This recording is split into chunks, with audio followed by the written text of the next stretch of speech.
হযরত ওমর ফারুক, এরা দুইজন সফরে বের হয়েছে।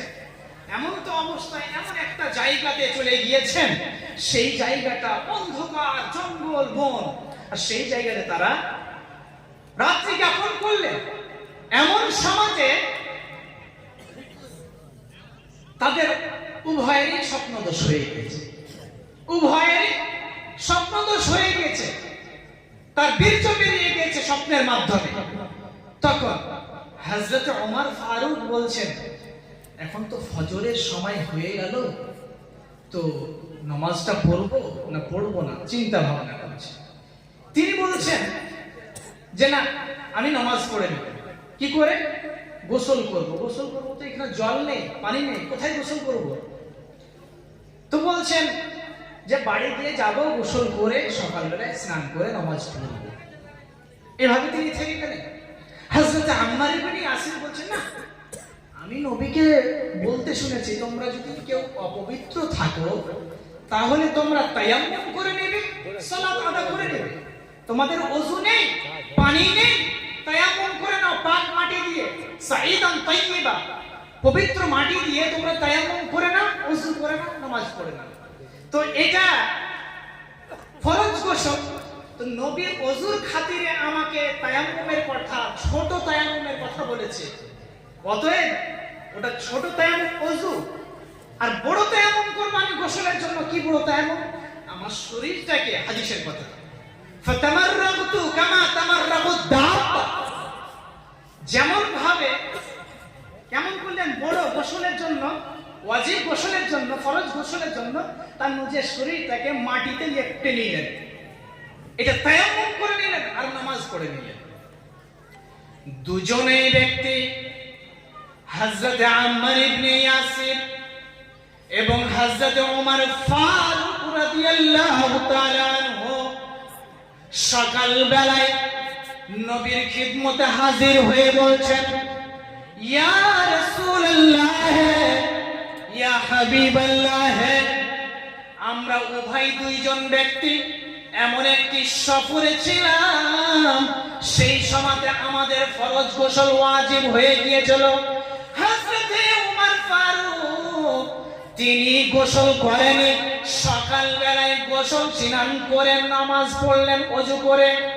আর আমি ওই জায়গাতে আপনার জুবানে শুনে রেখেছি, যদি ওযু না থাকে, পানি না থাকে, তাহলে আমি তায়াম্মুম করে আমি নামাজ পড়ে নেব। তেমনি ভাবে আমি বড় তায়াম্মুম করে নিয়ে আমি মাটিতে আমার শরীরটাকে এইভাবে লেপ্টে নিয়েছি, তারপর আমি নামাজ আদা করে নিয়েছি। বলুন তো দেখি কারটা ঠিক হয়েছে? বিশ্বনবী মুহাম্মদুর রাসূলুল্লাহ সাল্লাল্লাহু আলাইহি ওয়াসাল্লাম বলছেন, এরে আমার সাহাবীরা তোমরা শোনো, তোমরা দুজনেই ভুল করেছো।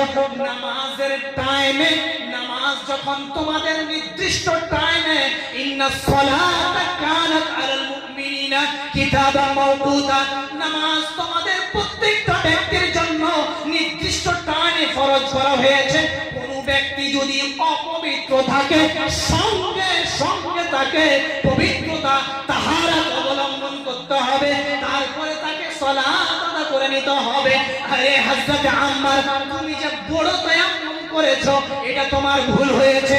ওযুর জন্য যেটা তায়াম্মুম, সেই তায়াম্মুম যদি ফরজ গোসলের জন্য তুমি করে নিতে আর নামাজ পড়ে নিতে, সেটাই তোমার জন্য শুদ্ধ হয়ে যেত। আরে হযরত ওমর, তুমি শুনে রাখো, তুমি যে সকাল করলে, তারপরে গোসল স্নান করলে, তারপরে তুমি সালাত আদা করলে, তোমারও এটা ভুল হয়েছে, এটা কাজা হয়ে গেছে, এটাও তোমার মিস্টেক হয়েছে। অতএব তোমরা শুনে রাখো, যখনই টাইম পেয়ে যাবা, সঙ্গে সঙ্গে তোমরা নিজে নিজে পবিত্র অর্জন হয়ে তোমরা সালাত পড়ে নাও।